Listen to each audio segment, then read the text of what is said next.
Hi there, folks. Saber Four here. Uh, Wanting to do a little bit of a recap of the meta that we got from week two. Um, we'll also take a look at kind of where things stand. We'll get a recap of meta week one in here as well. And then take a look just briefly at one of the new decks that sort of popped up in our top eight. So, uh, we are nearing 500 subscribers, which I think is pretty cool. So if you like these kind of videos and you have an opportunity, click that subscribe button. It really helps me out a lot. We'll take a look at the meta snapshot, which includes the Seville, Spain, Liverpool, and Denver. We'll take a look at some of the tournament results, meaning where the majors stand right now. A little bit of playing into Django, and took a look at some of the data tables and things that were on SW Competitive Hub. And then just as a little preview, this week we're looking at getting out videos on Gar Saxon, Bossk Blue, and a Han deep dive. We're going to show the Gar Saxon deck at the end of this video, and then we'll do a more in-depth video on it a little bit later. So let's get moving. So here's the 2 weeks that we have so far. Django Fett still very much in control. I put up the week one numbers a little bit here just so that we can kind of see where things are. I'm not going to go too far into depth into them, except to say that in week one, Django Fett was 213 out of 849 across the four major tournaments that happened. Sorry. Across the four major tournaments that happened, for a total of 25.1%. He was 15 of 32 in the final tables, so converted to 46.9% of final table appearances. I did finally get the numbers for the tournament in Spain. He was 23 of 118 and two of the top eight. In Liverpool, that was 76 decks out of 418. That was a finalist in three of the top eight. I didn't quite get the right numbers for Denver. I hand counted them, and some of the deck lists weren't there. Right around 80, though, of 439. Roughly half of the day two cut wound up being Django. He was five of the top eight, both of the finalists. 179 out of 975 for the weekend. So we have nearly, we're closing in on 2,000 data points between these tournaments. And in that, in the second week, we did see a drop off in the amount of people playing Django, but we didn't see a drop off in the conversion rate. So Django still, even though he had 7% less of decks, still converted to more than 40% of final table spots. So 10 out of 24 this week. Slightly smaller percentage of the field, extremely high conversion rate. These are the tournament results. In winners, we have, we've had a little bit of a push from some other decks. We've had a Han 1, we've had a Cad Bane, we've had a Quinlan, now we've had a Bossk. And so Django isn't always winning the majors, but we also have 3 wins for Django.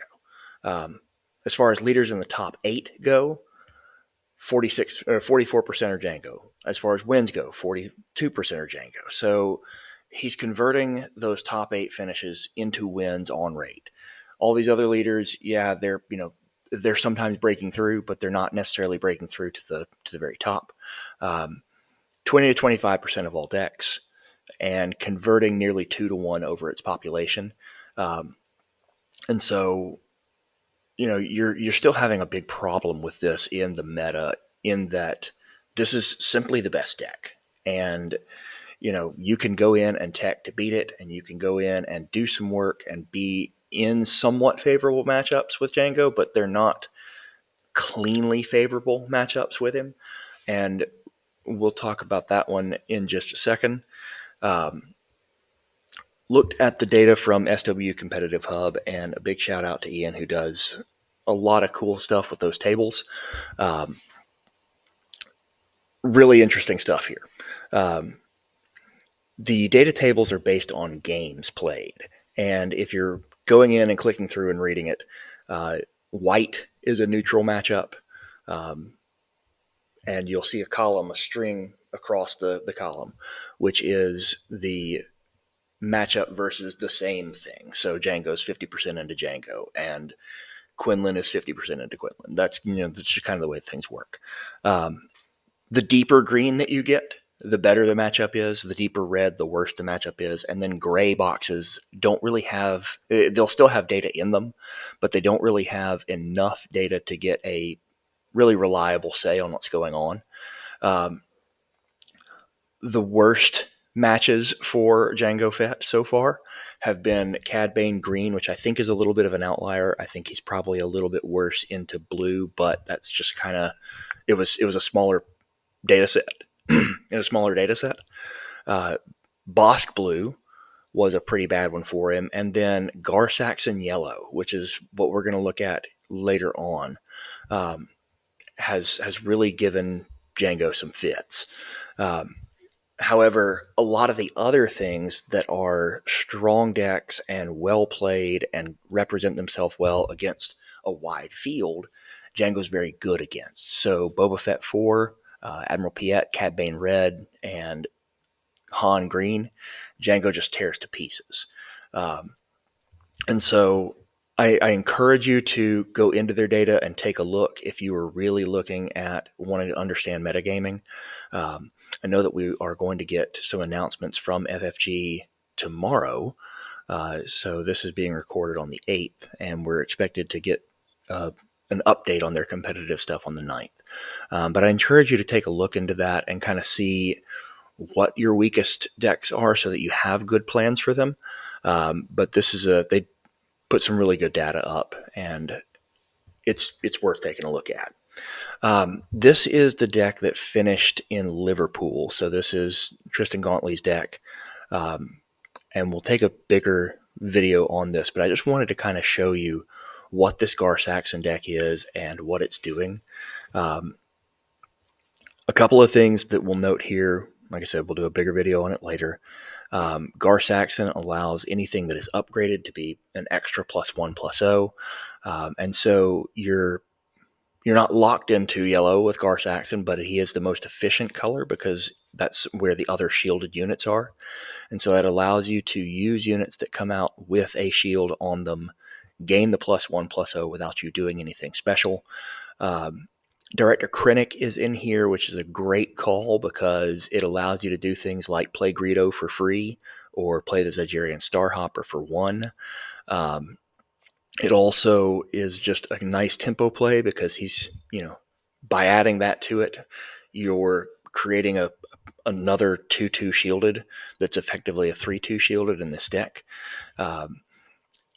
Django can't ping them down and put them in a situation where they are not able to get in that first attack or two.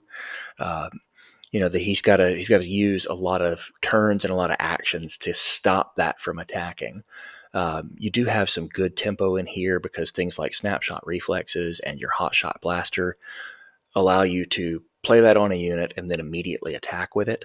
And so, Toro Calican also allows you to bring him back to ready. And so this is a deck that uses a lot of tech in it that is intended to, some of it create shield tokens, some of it ready units, some of it just be action efficient, and did very well. So we'll take a deeper look at this later on, but that's the quick snapshot of our current set 2 meta, and we will see you guys later on.